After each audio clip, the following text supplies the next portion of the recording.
Welcome to our interview series on technology impact assessment, otherwise known as TIA. My name is Katina Michael. I'm a visiting scientist at Arizona State University and also a fellow at the Social Cyber Institute.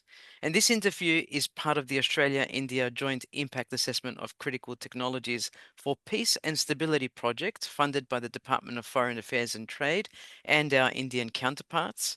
And it's been ongoing since November 2024.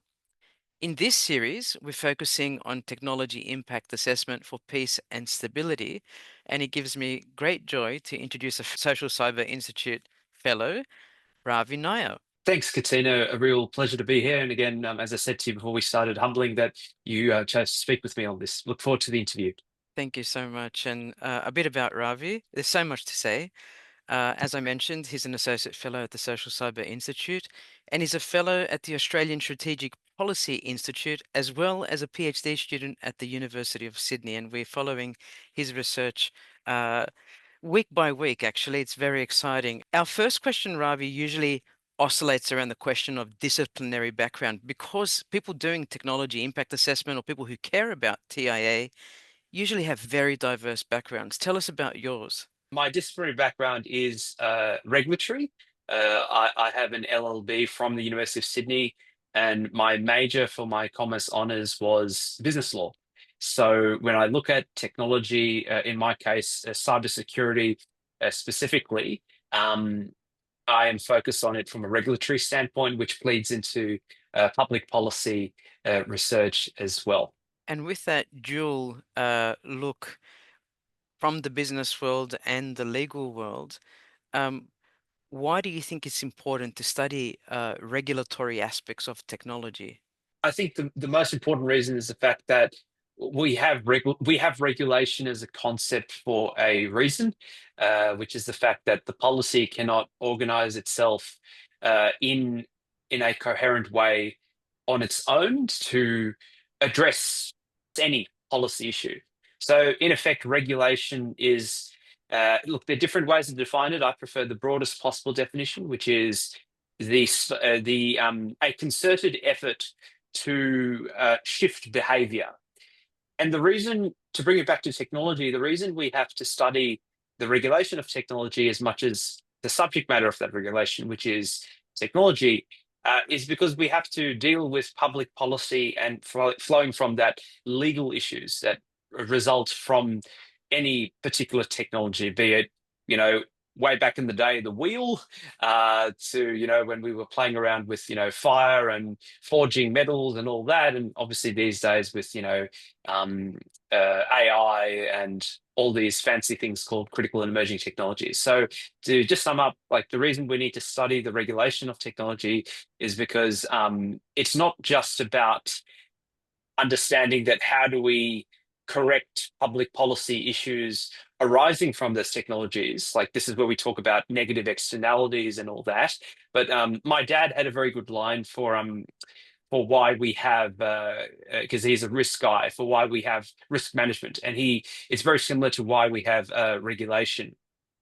Namely, you need brakes in a car, and the brakes aren't there just to like slow you down as appropriate. They're there to enable you to go fast and harness the benefits of that vehicle in a safe way, because obviously you need to slow down when you need to make a turn. So I tend to look at regulation as a brake with respect to technology. That yes, it is there to correct those negative externalities that may arise from unbridled pace and variety of development of technology. But it is also there to provide guardrails that enable us to find ways we can flourish from technology, because we know those guardrails are there. And in a way, that's what regulation is. I love the analogy of the brakes and the risks. You mentioned a couple of terms, and just for listeners not from the law background, perhaps the Yes, difference between policy, regulation, and law, and do they go hand in hand? they certainly do go hand in hand. It's like a mind map where you have a central node and you have two child nodes flowing from that. So the central node is regulation, which I've defined. And then the two child nodes are public policy and law, because Mhm. obviously public policy isn't legally binding.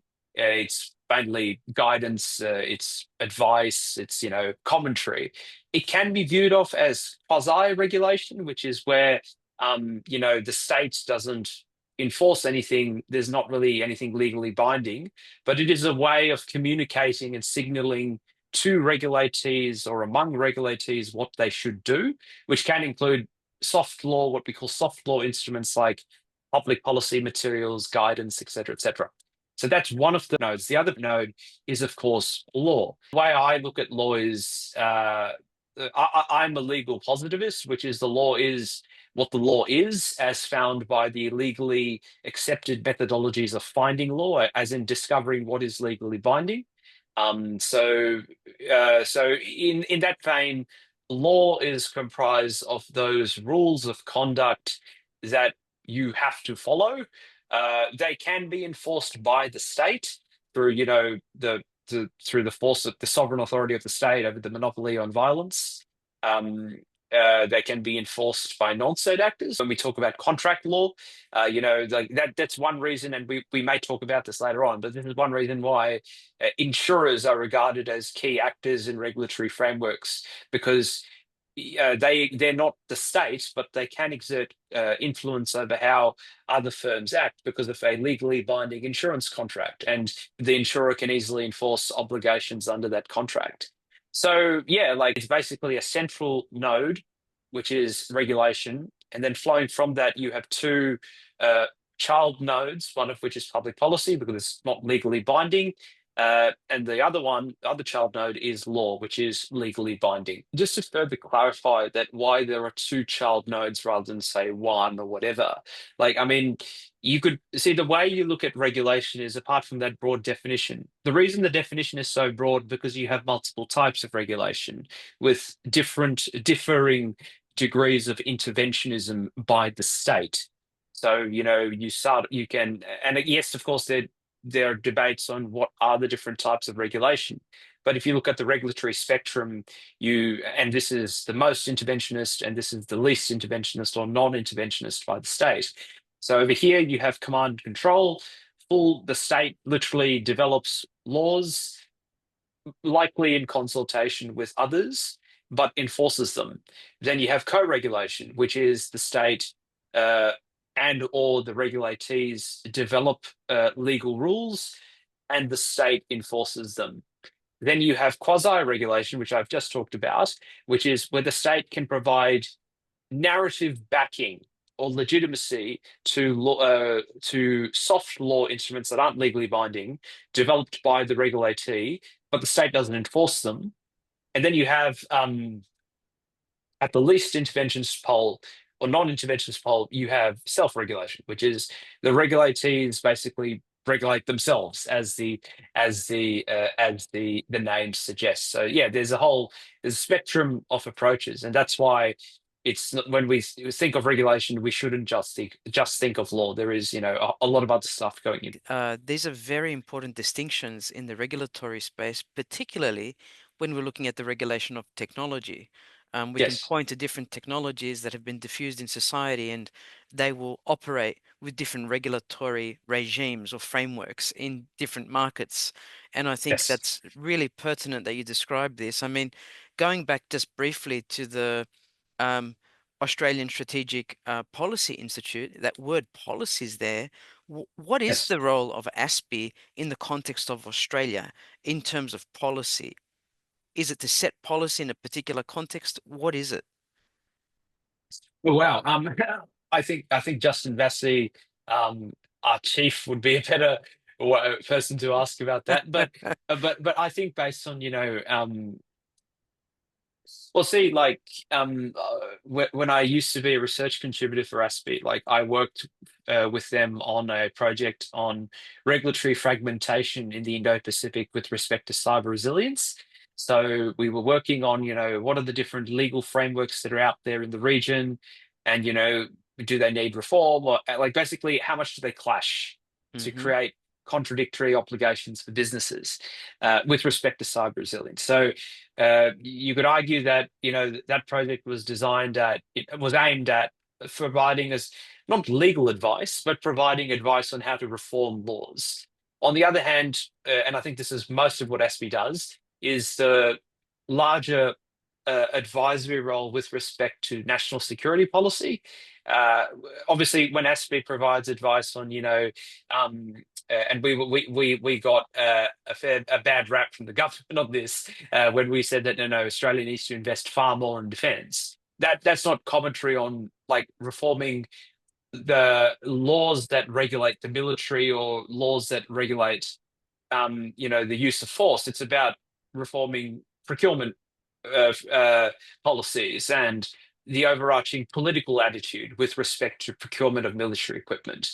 That can include a law reform aspect, like when ASPE has put out material, um, whether itself uh, or hosted commentary from other experts on its blog, The Strategist.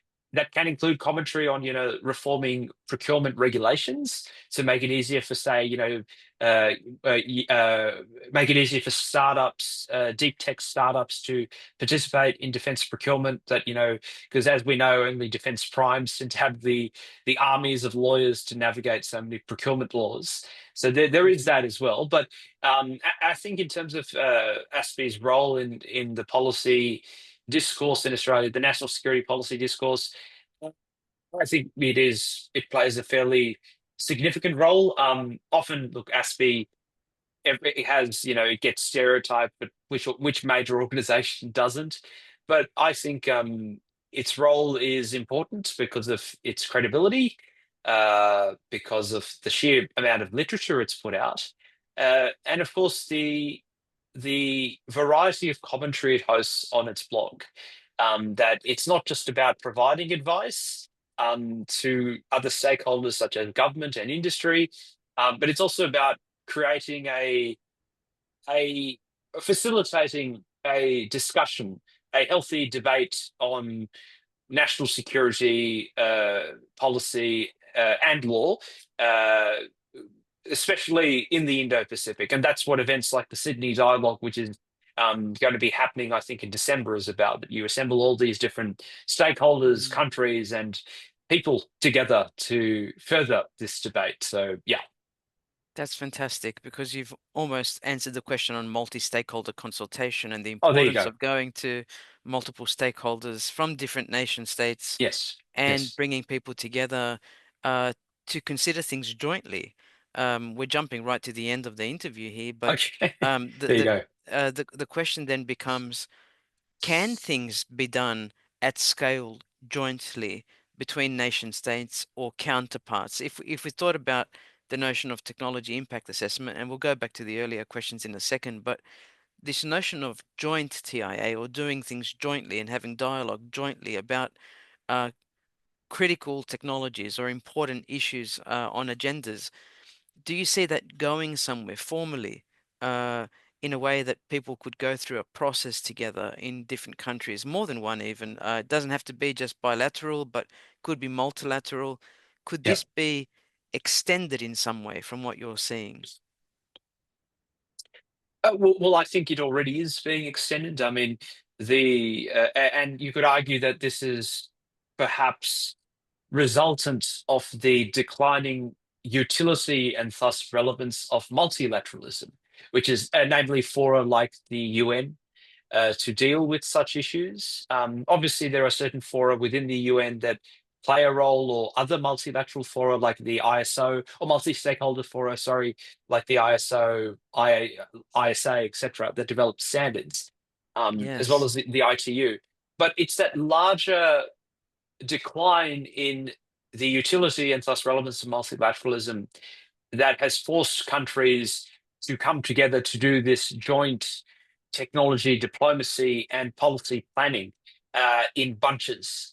Because you're right, it's not just bilateral, although there are plenty of bilateral engagements. But the interesting thing with the bilateral stuff is that if you look at the cooperation between like-minded democracies, certainly in our region and of course in Europe, uh, it is based on a shared understanding of the problem. Uh, I wouldn't say identical, but certainly roughly similar, if that's a word, roughly similar level of political intent. an Mm, appreciation among political leaders and officials of the problem. And yeah, like that's why you have, yes, you have bilateral, if we look at cybersecurity, you have bilateral cyber dialogues or whatever they're called, depending on the countries, between, say, us and other countries. And, I don't want to name names because I don't have them on the top of my head. But you also have trilateral cooperation, say, between us, the French, and the Indians. mhm, Or, what Biden achieved at Camp David in terms of bringing the Japanese and South Koreans together with the US. And alongside that, overarching that, you have minilateral initiatives such as under the Quad. I mean, like, goodness me, what does the Quad not do apart from hard power policy issues? mhm. Like, they do. It's basically all about public goods, which includes cyber, which includes. I think it has a critical technologies working group as well, but they've certainly delivered vaccines made by India. But yeah, like, so there is that as well. So look, to return to the core a part of your question about is this sort of joint corporation possible?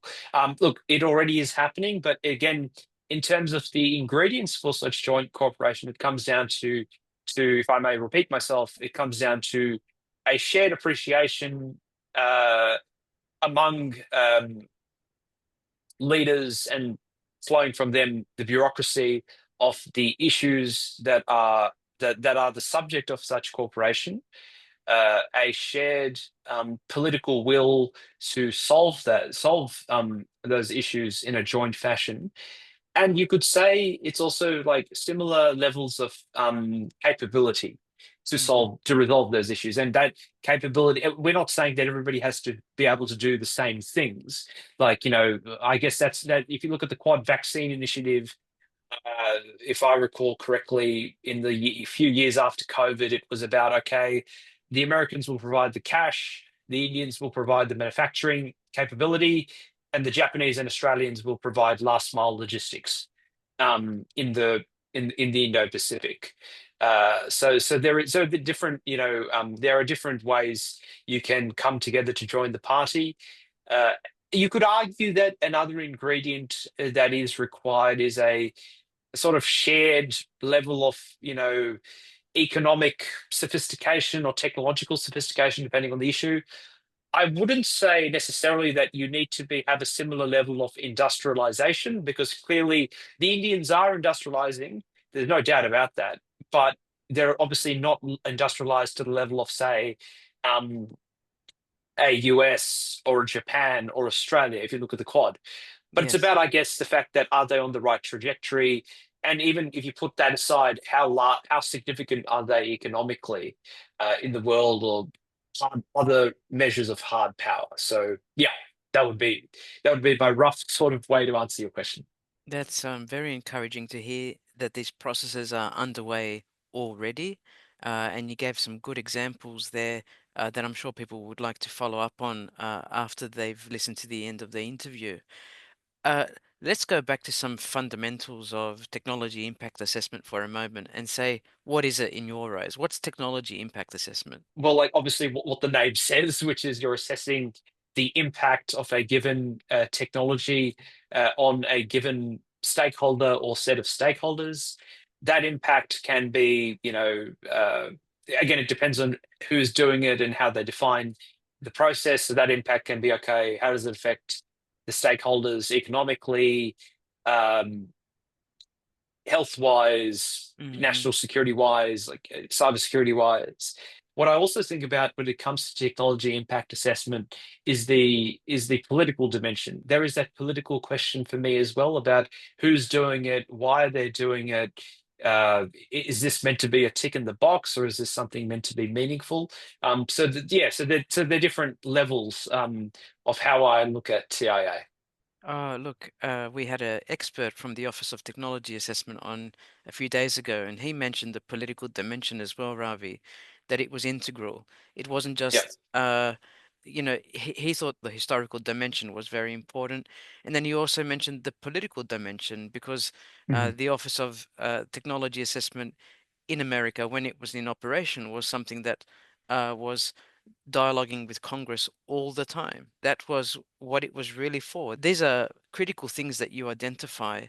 Um, and with respect to regulation, are you interested in technology from the regulatory aspect?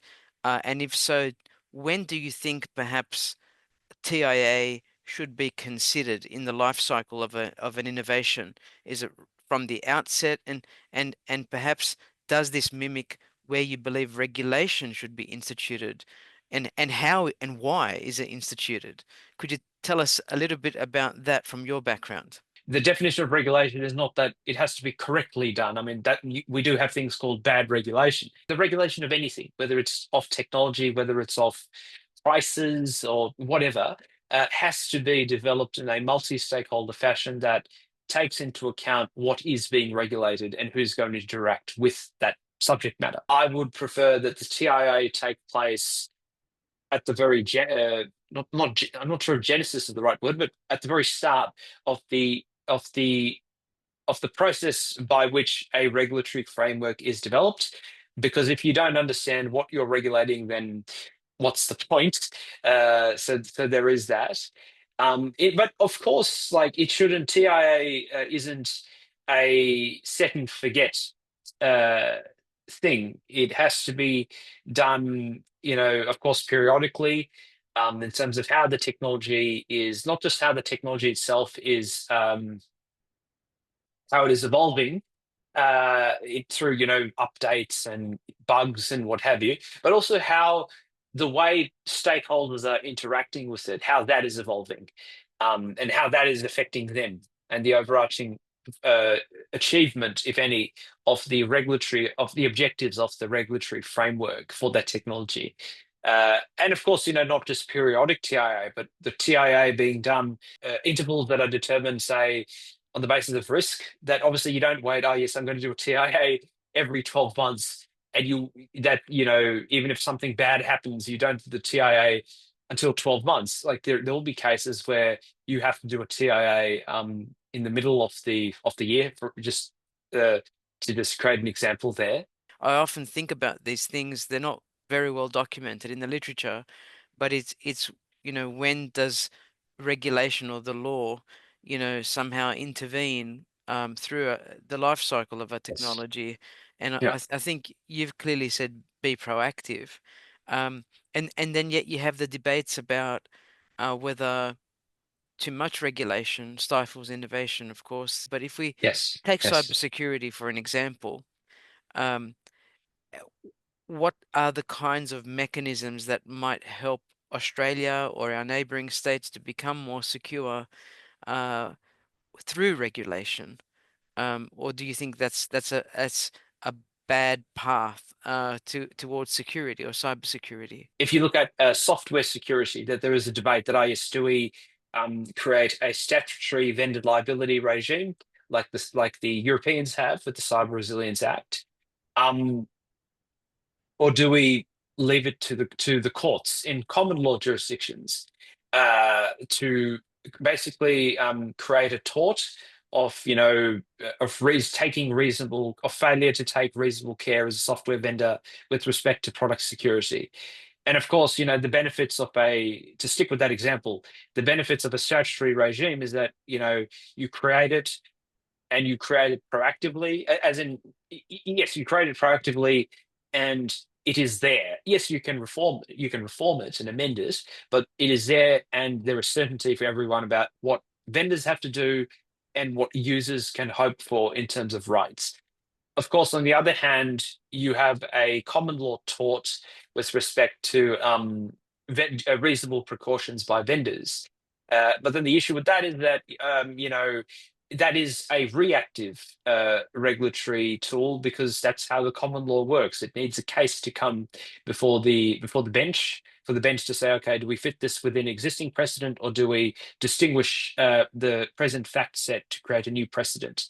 And then, of course, there's the issue of, even if, judges may feel that, gee, vendors really need to do better, but they're dependent on plaintiffs stumping up the cash, let's face it, to file lawsuits against vendors.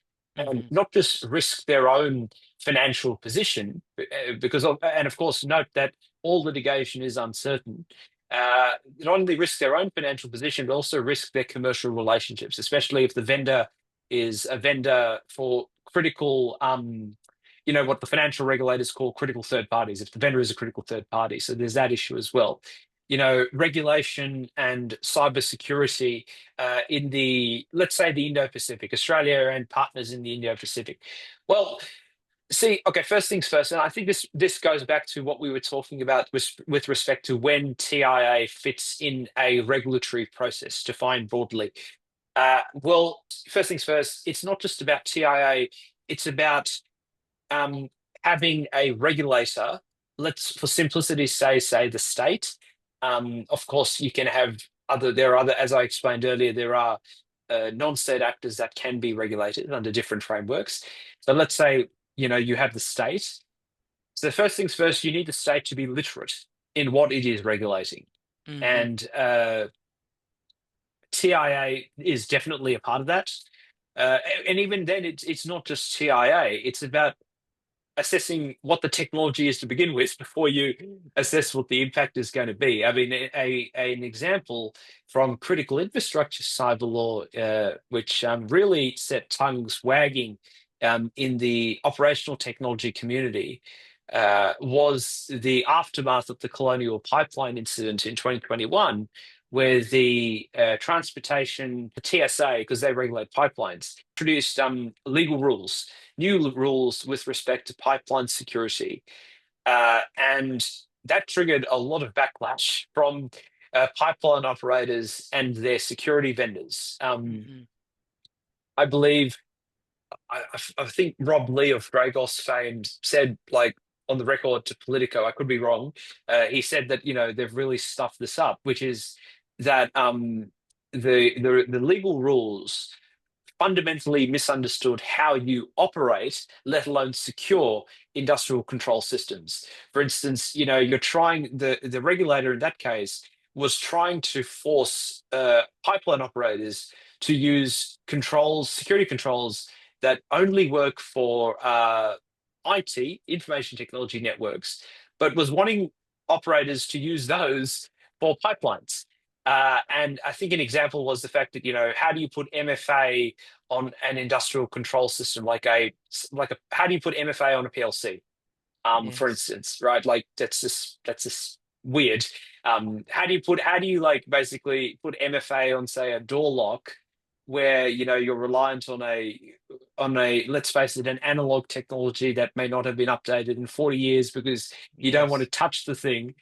So there is that. So yeah, I encourage people to look up the aftermath of the Colonial Pipeline incident and the rules that were introduced and subsequently withdrawn, thank goodness, for an example of how you need a Mm, literate regulator, a literate state in this mm. case.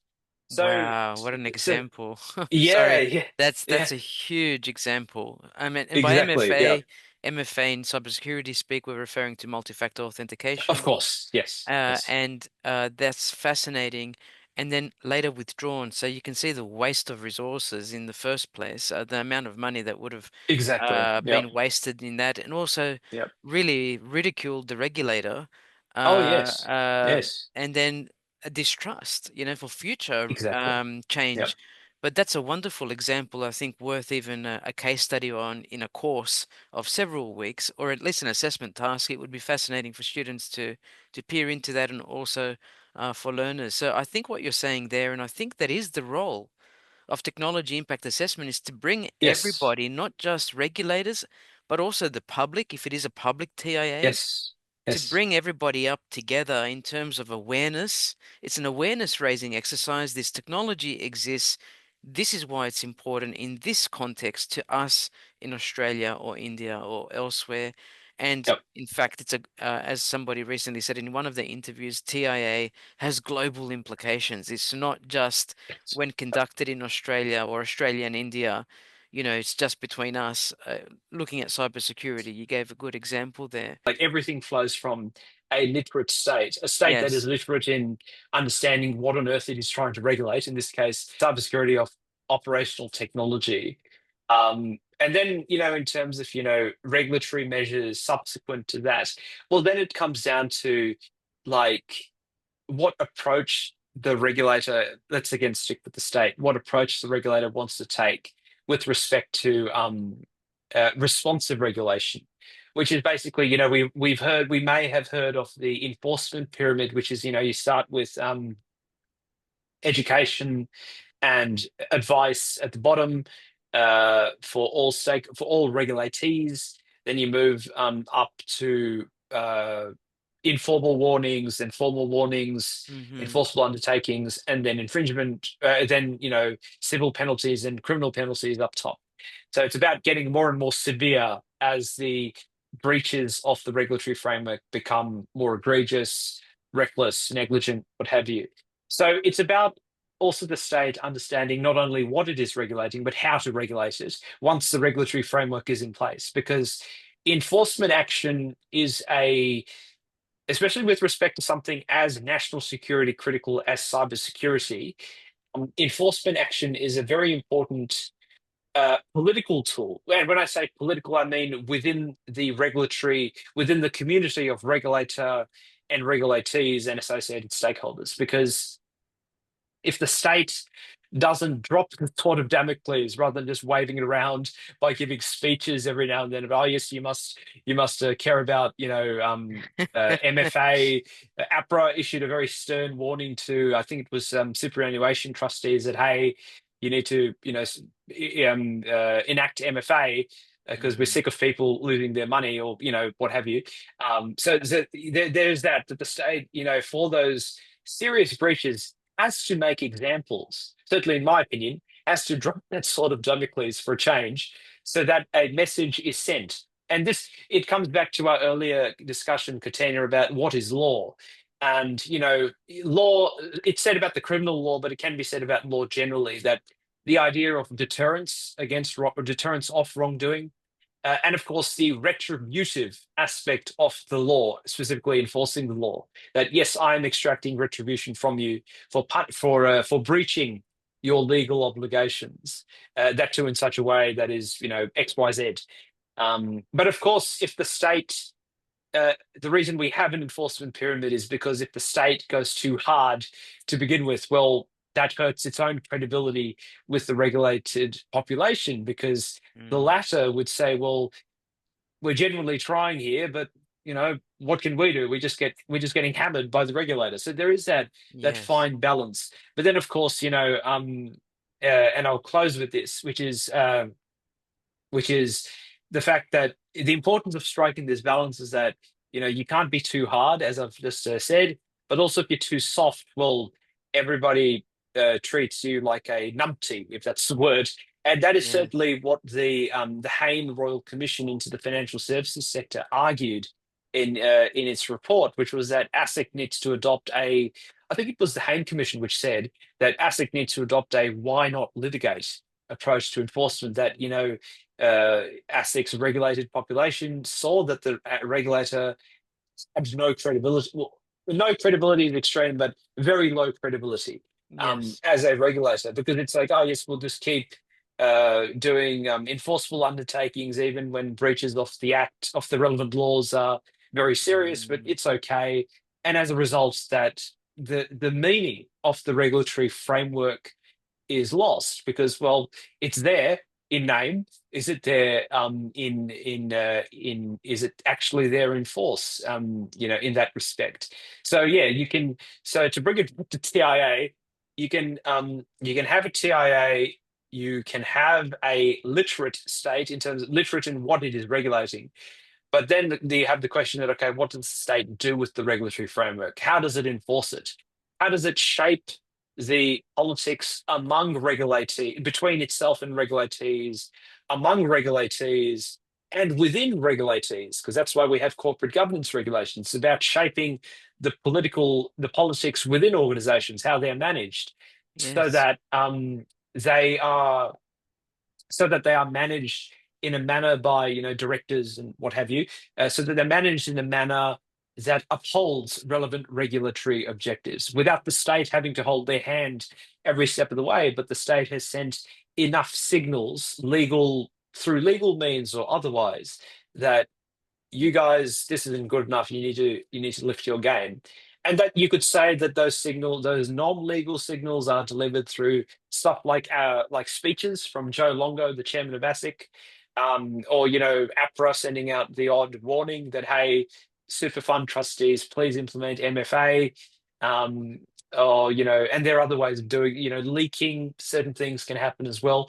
So there are various ways to play this game, but the important thing is that you have to play the game as a regulator rather than just sit on the sidelines. Yeah, and communicate. We see Yes, that's this. a better word. That's a better word. Yeah, yeah, no, and we Yeah. see this with the introduction of new laws at times or changes to Yes. existing laws where there's a grace period of 1 to 2 years where you give business Yes. owners, particularly Yeah. small to medium, a chance to adapt and to educate and come up to speed with the changes, but often they're too busy trying to, meet customer demands with a small Yes. number of resources. But Correct. this is the Yeah. balancing act that we are constantly seeing. And if, of course, the regulator doesn't enforce, then it doesn't send a clear message to people to behave.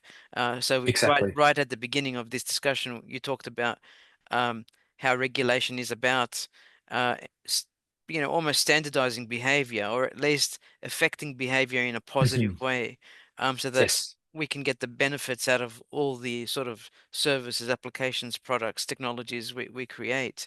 Um, Yes.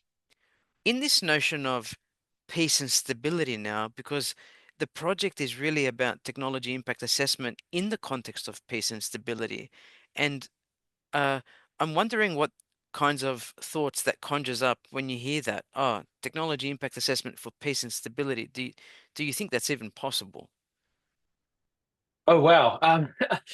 Well, again, like it comes back to definitions. And I guess, coming from a legal background, I love playing with definitions that, what do we mean by peace and stability? Does peace, like in the context of, say, digital technology, and peace and stability, okay, well, technically, Volt Typhoon hasn't activated its logic bombs in Allied infrastructure yet. So technically, we're at peace. But on the other hand, China's major partner in Russia sponsors, or at least provides succor to ransomware gangs that target Western critical infrastructure, for economic reasons. Obviously, they're arms of, they can be considered sort of, in a way, helpers of the Russian state, but the end result is the same, which is, a hospital here, a critical blood testing supplier there, et cetera, et cetera. So again, like, it depends on how you define peace and stability. Whether it is, yes, we're not in a UN charter defined armed conflict, or it's state, so that you can define it that way. But then you can say, well, it's an uneasy peace that, yes, we have TIA for this particular technology, and this thing can help us. Like, this technology can help us. We've done sums. We think this is great. But then an adversary, be they and we'll stick with cyber, be they a cyber criminal, a hacktivist, a state-sponsored actor, or a state actor, they can weaponize it against us in so many different ways. Now, the fact that, this weaponization can occur, well, how much does that factor into our decision to proceed? How much does it factor into our decision to proceed that, um, all technologies these days are inherently, sorry, not all, but several technologies these Mm-hmm. days are inherently dual use. I mean, Mm-hmm. I think the Indian External Affairs Minister, um, said, at the Raisina dialogue early this year, something that was quite good, which was that, um, back in the day, even during the Cold War, that importing physical goods from other countries wasn't really that much of an issue because, yes, you're importing a widget, but it's a widget. Like, what's it going to do? You just put it in the thing. It's a piece of hardware. That's it. But he said that, well, that was then and now is now, which is these days, if you're importing any physical good, because of the fact that it comes with chips and sensors in it, and can not only be used potentially to disrupt your operations because, logic bombs in it or through it, but also the Hmm. fact that it can be used to surveil your organization or your society. The fact that, yes, back in the day, a telecommunications modem supplied by somebody wasn't as much of a threat as it is now, or at least as it was in the last few decades. That's like how things have changed. So your TIA processes have to change. That you could assess that a a carburetor in a car could have come from a jurisdiction that is not, say, a NATO country, or a Five Eyes country, but that's okay. It's just a physical piece of hardware. And the TIA on that would have been, well, it provides this certain physical service to the powertrain, the power plant of a car, and that's all it does, and that's fine. And if it doesn't work, we just rip it out, pop in a new one. But on the other hand, a piece of hardware from China for a vehicle. Like, how can you be sure that it doesn't have a means of surveilling where that vehicle is going, who's in it, etc., etc.? I mean, and I believe this was a subject of controversy with the Italian government. And I ask you or the people watching this fact check me on this, but there was a controversy around Chinese interests potentially taking over, was it a division of Pirelli or Pirelli as a whole? Because Pirelli has certain smart tire technology where the tire itself has so Hmm. many sensors that determine how the thing is being used. And gee whiz, do we want the Chinese to have control of that? So there is that as well. Now, to return it to your question on, TIA technology and peace and stability and how those things operate together or whether they can operate together. Well, I mean, technically, we're not at war with the Chinese, like again, UN Charter style. Uh, but on the other hand, they have made it very clear in their literature, the Communist Party's literature, um, for decades, and certainly since she came into the chair, that they view our way of life, human rights, rule of law, like they view them as inherently Western concepts, and therefore threats to, China slash the CCP. Um, and we look at, what China is doing with Volt Typhoon, the other Salt Typhoon and Flax Typhoon, the offensive cyber ecosystem that it has been able to quite skillfully, if I might add, create to target those who oppose it. And those are in the cyber realm. I mean, then you have to look at, well, technically nobody's at a war with China, but on the other hand, you've got the ramming of ships in the South China Sea and, Filipino vessels and what have you. You have the standoff with the Indians along the line of actual control. But on the other hand, you also have the Chinese uh, not providing export permits, as it has come about in the news, for tunnel boring machines that were manufactured by a German company in China to be exported to India for use to dig India's bullet train project. And of course, you have the rare earth issue as well, with China denying export permits or at least holding the shipments in its ports. So, I mean, yes, you could argue that TIA definitely has a role to play in at least allowing us to figure out how peace and stability can be maintained and jeopardized. But then I guess TIA is but Hmm. one tool that we have to have available, because there are other ways to figure out, okay, how do we assure peace and stability? Because, and this is something that's especially relevant with dealing with China, which seeks to and indeed has weaponized absolutely everything. I Hmm. believe the Indians call it the weaponization of everything. So yes, you can assess what a given technology does, but then you have to say, okay, that's one arrow in my public policy regulation quiver. What about all the other things that can be used against me that may not be technological, but can be economical, supply chain, what have you? So there is that as well. That's a beautiful response and really demonstrates the complexity of the issues at hand. It also points Yes. to uh, we're buying products all the time, and if we read the product Yeah. disclosure notices very carefully, often there are clauses in there that say, you know, for testing purposes, live feeds can go back to country XYZ. And this is, people might think, oh, they're overstating it in the news.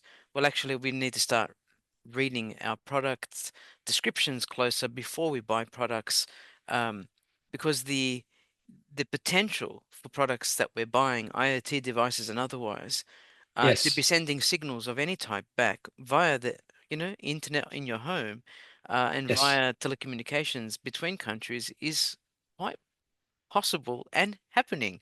Um, Accordingly, whether it's a Samsung TV that has access to hearing what's going on in your living room, depending on the settings you've chosen or the opt-outs, or whether it's Yep. a telephone, or even, would you believe, a camera recording device that's being used as a tripod, and the tripod itself has the ability to tune into what you're relaying, right? So Yep. Yep. people might think the examples you just gave are really, really, actually, they're more than really, they're real. And I don't know too many people who could provide those kinds of examples one after the other when prompted. So thank you for sharing those examples, because they are just examples, but it also points to the complexity in today's digital convergence of, Thank you. when you say technology impact assessment, what do you mean by the word technology? And here's the question for you. From what I'm hearing, you study critical infrastructure, um, and the question, or cyber resilience, and you'll correct me in a second if I'm wrong, and give us Hmm. more specificity if you can. But this role of stating what are the emerging technologies or critical technologies a country should be really thinking about in each, market. How do you define that, Ravi? Like in your world, um, Hmm. what do you say? Someone says to you, come up with the top 10 tech. Do you look at the Australia's list of critical emerging technologies? Do you Mm. look at Yep. India's emergent list, or if they Yep. have one? Like, how do you make sense of what you should be studying in a TIA? Well, I think firstly we should note that that the lists of critical, if countries do have public lists of critical technologies, even if they call them different things, like Australia calls it critical technologies in the national interest, and other countries just call them CETs, critical and emerging technologies. The lists tend to overlap a fair bit because they're guided by the same overarching concepts, even if the way those concepts are strung together in a definition uh, varies. Okay, so firstly, those overarching concepts are, it's not just like national security or military capability, it is about economic prosperity as well. And that can lead into issues of public health and workforce development, skilling, and what have you. If we look at critical technologies generally, that what are they? How do we define them? Well, there are these overarching concepts you can use, but of course, I think this is why it is important that we recognize the objectives of the relevant regulatory frameworks, whether they are legal frameworks or public policy frameworks. That a critical and emerging technologies list is guided by different objectives to, say, a regulatory framework increasingly in vogue among financial regulators, a regulatory framework that says, okay, if you're a bank, you have to identify your critical third parties that provide business critical services, um, and define critical as in, if this goes out, then you can't serve your customers for a certain period of time, or you can't do critical business activities. Those two frameworks are guided by different objectives, not merely that they regulate different things. Because in the second example of bank regulation of critical third party service providers, that regulatory framework is focused on a private entity, a bank, and how they perform essentially supply chain risk management. What controls do they have in place with respect to critical service providers like cloud providers, EDR. I would assume EDR as well, providers, given what happened with CrowdStrike, versus say the first framework I mentioned, which is, it's a public policy framework that, okay, here we have a list of CETs or CTNIs, depending on the country. Okay, what are we trying to do? Okay, the bank example is a hard law example, a black letter law example. The first one can be, it is a public policy example, but it can inform the development of legal instruments with respect to, structuring grants, the regulation of grants with respect to technologies on that list. Uh, it can inform the development of national security frameworks that if you're a foreign research, and I think the Dutch are going to do this, where they're going to vet all foreign students who are going to be studying, in certain fields that align with what we call critical technologies. There is that as well. And of course, there is the question of, just the general, how that informs the politics within and among governments. That, it can be quite politically contentious to nail your colors to the mast in this way when you say that we regard these technologies as critical. Because, in certain contexts, other governments may say, oh, you want to just take it all for yourself, or this is a slight at my country. What did I do to, what have you? So there is that as well. Um, but yes, so there is the fact that we have to recognize that not just because, oh, and if I can just add, just to link again, the fact that a framework for critical technologies, having defined them, a framework for critical technologies, there is always that risk of mission creep.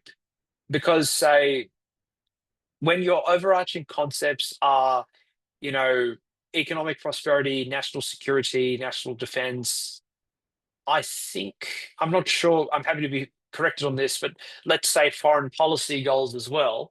Well, gee whiz, like, what isn't critical in that respect? I mean, in my case, because I look at my research is focused on the software supply chain that serves critical infrastructure and how that is regulated, how security risks from that are regulated. Well, I mean, if you ask me, I mean, arguably, um, I was open source software packages like Log4j and XZUtils, or projects that are on, that critical projects list maintained by the Open Source Security Foundation. Like, those packages are critical technologies because, you know, if those packages are weaponized, as nearly happened with XZUtils, well, it all falls down given the nature of modern computing, depending on open source and particularly these packages. But then on the other hand, returning to the politics of it, that let's say you say that, oh, yes, Log4j is a critical technology. And what this means is that the maintainers and developers of Log4j, and I'm not saying this is happening, I'm just using it as a hypothetical example. The developers and maintainers of Log4j, who were woefully underfunded before that vulnerability was discovered a few years back, that, okay, they can get taxpayer money to fund their capacity building with respect to security. Okay, in principle, that's great. The ASD can be especially lent on by the government that, okay, you have to link up with these developers and maintainers and ensure that they're okay, provide them threat intelligence and what have you. Um, but then on the other hand, if you look at say the developers and maintainers of Log4j, are they happy with that? Because this is something that a Royal Australian Navy officer told me a few years back at a conference when I said, why would you be in favour of, say, the Australian government providing subsidies to critical open source packages, their developers and maintainers, with respect to security, if they're, on a means tested basis, obviously. And he said, Ravi, that's a great idea in principle, but the politics of open source. Like, and don't forget that open source, to stick with an example, is a very diverse community. You have, yes, of course, you have the cypherpunks, the ultra libertarians. You have people who are willing to view the state as a good faith actor, even when it is, especially when it is acting in a good faith way, as in this example. And then, of course, you have other actors in there as well with different views. So let's say you list Log4j on this list of critical technologies, you may be thinking, acting with perfectly good intentions, and say, okay, yep, we think this, $10,000 for security training is great. Let's do it. But then on the other hand, well, what would that lead to except you just antagonize the open source community who say the government is trying to nationalize open source, and then that can impede cooperation with open source down the track in unrelated matters, like just general coordination in the case of an incident that, hey, your package is about to be compromised. Believe us, here's the intelligence. And they say, oh, yes, you're the government, are you? You're here to help us, to borrow from Reagan's famous statement. So there is that as well. So it's not really the need to recognize that critical technologies come with frameworks for critical technologies, such as lists, are guided by different objectives. They have to be very carefully designed because of the risk of mission creep. And of course, the listing of critical technologies has to take into account the second order effects of that listing occurring because of how, again, the politics, how stakeholders that you may hope to engage on this front may view you in a good faith or a bad faith way, and how they can affect the effectiveness of the listing in the first place. Yes, and it's probably been one of the most exhaustive responses, Oh, as well as thank you. as well with respect to sometimes when TIA perhaps shouldn't be used or should be used in a different way, um, in the sense that if something is working well and it is everyone is enjoying the benefits of it and it is open source, by bringing attention to it, sometimes you can Hmm. corrupt it, because then it becomes something that is worth attacking, Yes. by hackers and otherwise. And we too have found in our research, for Turing actually, the vulnerabilities found in one stakeholder in one aspect, say in this instance, the open source community building something, any vulnerability found there will just flow up and down the supply chain. It just carries on, and provides different parties access up and down the chain. So Yes. I think the research you're doing is vital.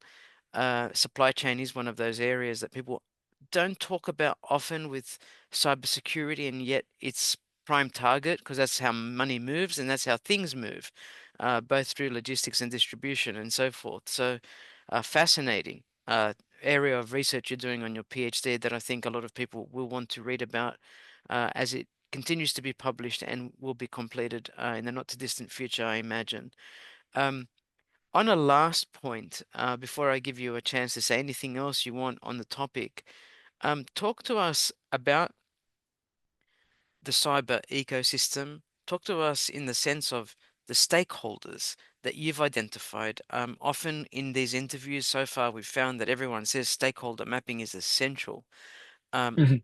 who are they in your world, in your sort of problem that you're trying to, or challenge that you're trying to address in your thesis, or beyond that in your research trajectory? Who are the stakeholders we should be thinking about? Well, firstly, I endorse the comment from interviewees that stakeholder mapping is essential. In terms of who the stakeholders are in the cyber ecosystem, well, first and foremost, you have the regulated entities, because the reason we regulate them, because they're, in the case of critical infrastructure, they're critical to national security. That's how they're defined. So there's them. Within them, you have stakeholders. You have the internal audit, and I say internal audit because a former, I think he was an executive board member at APRA, Jeff Summerhay. He's not at APRA anymore, but he gave a great speech, I think in 2020 or 2021, where he said that APRA wants to work with you, internal audit people at banks and prudentially regulated firms, because you are the eyes and ears within an organization to figure out emerging sources of risk and how that is being addressed. Um, oh yes, and apart from internal audit, you have the board of the organization. So there's that stakeholder. You have that set of stakeholders rather you have to look at. Um, Apart from the regulatee, you have the regulator. And again, this depends on what species of regulation you're running with. That can be an industry association, which is again a very politically significant actor, depending on the industry. You can also be obviously the state in terms of as a regulator. So your ASIC, APRA, ACCC, and with respect to the Security of Critical Infrastructure Act 2018, or SOCI, as it is known, you have the Cyber and Infrastructure Security Centre within Home Affairs, which is a regulator as well as a helper. It wears many hats. Yes. Um, and of course, if we look at the state as a stakeholder, there's also the non-regulatory roles it plays that deserve attention, such as, a provider of intelligence. That's where your cybersecurity agencies come into play. Um, if you look at the good folk at ASD who make it all happen, and of course, don't forget the powers they have under different laws to do some, weird and wonderful things. And I mean that in the most Yes. affectionate way. I love ASD, Yes. but there are different aspects to their role, that each of which is critical to Australia's national security. So there is that. So regulator, regulatee. Oh yes, and of course the another stakeholder you have to look at are the vendors.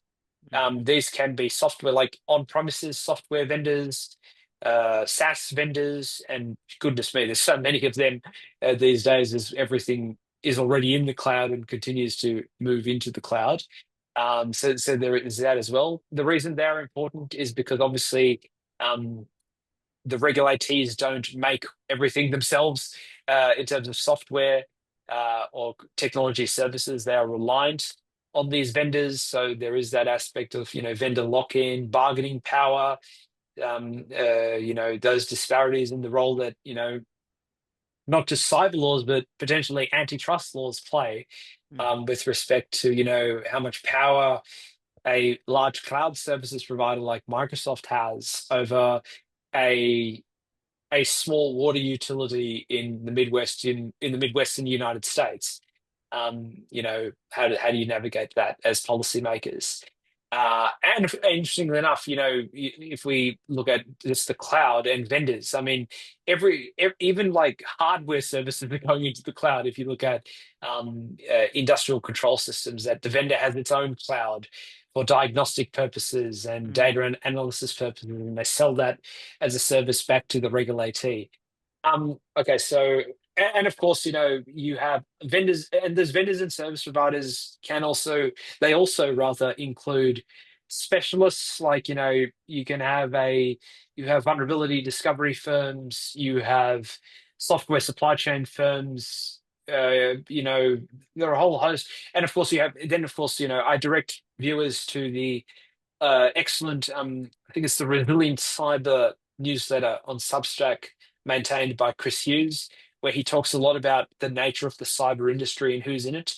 So I refer viewers to that to understand, when I say vendors and service providers, whom I'm referring to there, because there are a whole myriad of different cybersecurity services and products that are out there. Um, Apart from them, so okay, regulator, regulatee, vendors, service providers, obviously, threat actors. I mean, yes, the defender gets a vote, but the attacker does as well. So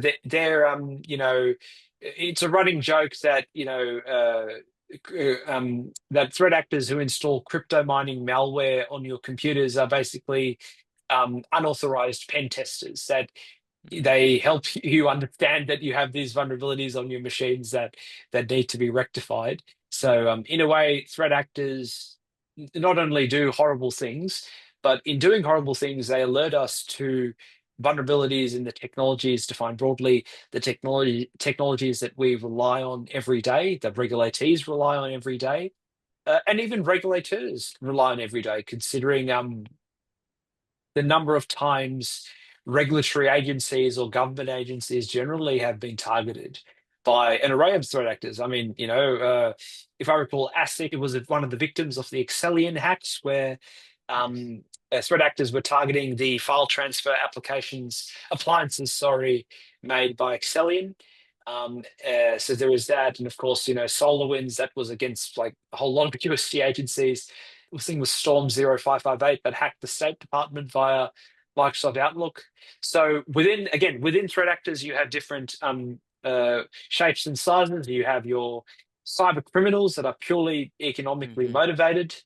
And within them, you have different levels of, uh, I don't know how you say it, ethics. I don't know that, on the one hand, you have your scattered spiders that are willing to use very aggressive social engineering, even, combining them with threats in the physical world against targets. You have your highly professionalized ransomware people who can be sponsored by obviously state agencies like the Yes. Russians. You also have your hacktivists that they're doing things obviously for political slash ideological purposes. Your guacamayas who are hacking. I forgot if they were just hacking governments in Latin America to expose, negligent regulation of environmental issues. You have your the array of, like, goodness me, since if you look at the recent Israel-Iran conflict, I mean, the array of activist groups, Yes. or at least groups that didn't appear to be criminals slash state actors who are batting for either side of that conflict. It is quite something there. And of course, I mean, you could call this a form of hacktivism, which is the issue of protestware in open source ecosystems where, for whatever reason, the maintainer of a package will be like, okay, if this software, if my package detects that you are typing with a Cyrillic keyboard, I will brick your computer and display a message that says, solidarity with Ukraine. Now, and so there is that issue as well, Yes. from a supply chain standpoint, because obviously, how do you know that the protestware author has targeted their protestware appropriately? So Mm. there is that, and of course, apart from them, you have the various state actors out there, your different typhoons, your blizzards, or however they're called by different cybersecurity companies, but your Russias, China's. I mean, North Korea is like a fine example of how to do so many exquisite software supply chain attempted attacks and actual attacks to steal cryptocurrencies. And now you look at what they're doing with the IT workers. I mean, that is just, again, they're exploiting the fact that humans are very, very that they're imperfect, shall we say, in assessing risks and how to screen them from an array of technologies and people. Because the IT workers thing tends to work because of social engineering one way or another. So there is that as well. So we North Korea, Russia, China, Iran obviously has a role to play as well in terms Mm. of whom they've targeted. I believe they were targeting American institutions as well, but I can be wrong there. So there is that as well. So regulatees, vendors, service providers, threat actors. Ah, yes, and of course the everybody other than those actors. And Yeah. I let's was define waiting for them. that one. Let's define them, say, as let's say the policy at large. Yeah. The fact that, as I think, as I said at the start of the interview about why we have regulation. Well, we have regulation because the policy cannot organize itself in pursuit of any particular objective. That's why we have, increasingly prominently, we have the state as that central force that is orchestrating increasingly other stakeholders in the pursuit of different relevant regulatory objectives. And the policy is an important stakeholder because the policy, um, not just because the policy, if we look at, say, democracies, it elects the state, but because the policy is the one that counts the costs. If Mm. And I promise I won't end on a downer here, but the policy is the one that counts the costs of all these different actors acting per their own incentive structures, and obviously arguably not acting with the policy's interests in, say, national security, national defense, and of course, national cyber resilience. With that in mind, obviously, we'll put threat actors to one side for a moment here because it's obvious what they're trying to do. Even if you put the state, the regulators to their side, and the regulatees. I mean, let's just focus on the vendors and service providers. I mean, they come out with all this wonderful literature and marketing, at times snarky marketing, if I might add, about how wonderful they are and all the how much care Yes. they take with product security.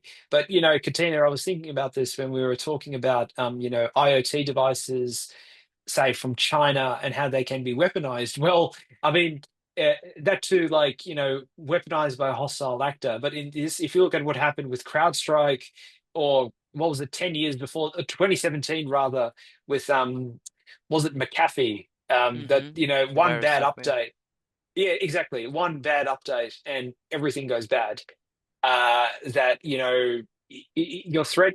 How on earth do you like do your threat modeling for that as an end user and as a policy that is reliant on the Yes. services provided by the end user? Because Mm. there, your risk isn't weaponization. Your risk is just vendor neglect.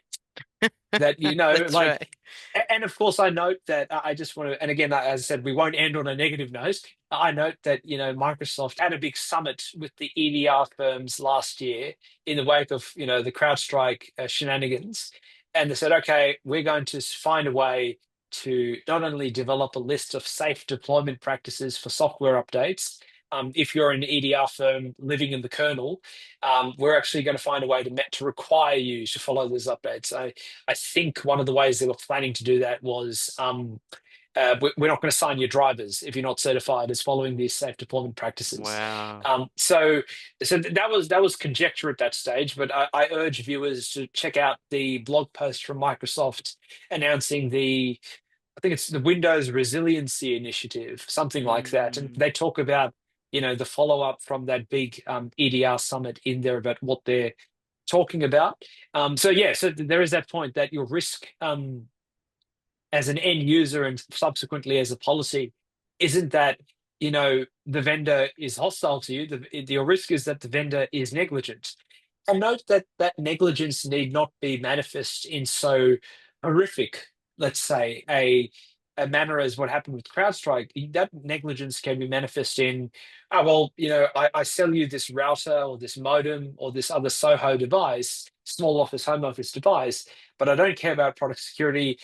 And thus, I allow a threat actor like China or Russia to weaponize a whole bunch of these devices as a botnet to attack, say critical infrastructure or other high value targets. And when you look at the major disruption, court authorized disruptions by the Americans of I think a few botnets controlled by China and Russia, you look at like, mate, these are insecure, let's face it, insecure by design, IoT slash small office, home office devices.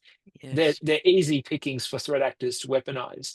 But then, thankfully, I guess, and I'll end on a positive here that yes, I personally have been quite critical of the Biden administration and especially Jen Easterly for the number of speeches she gave on vendors need to do better and what have you, and the industry engagement, like the number of conferences she attended as CISO director to try and rally the troops. But my view was that, well, what's that going to achieve in the absence of teeth, like regulatory Mm-hmm. powers? But in the end, that wasn't her fault. But I would say that this has been quite a great thing that she did, which was that this became a mainstream topic of conversation within the cybersecurity community, at least within the technology community, that product security is a thing we have to do better.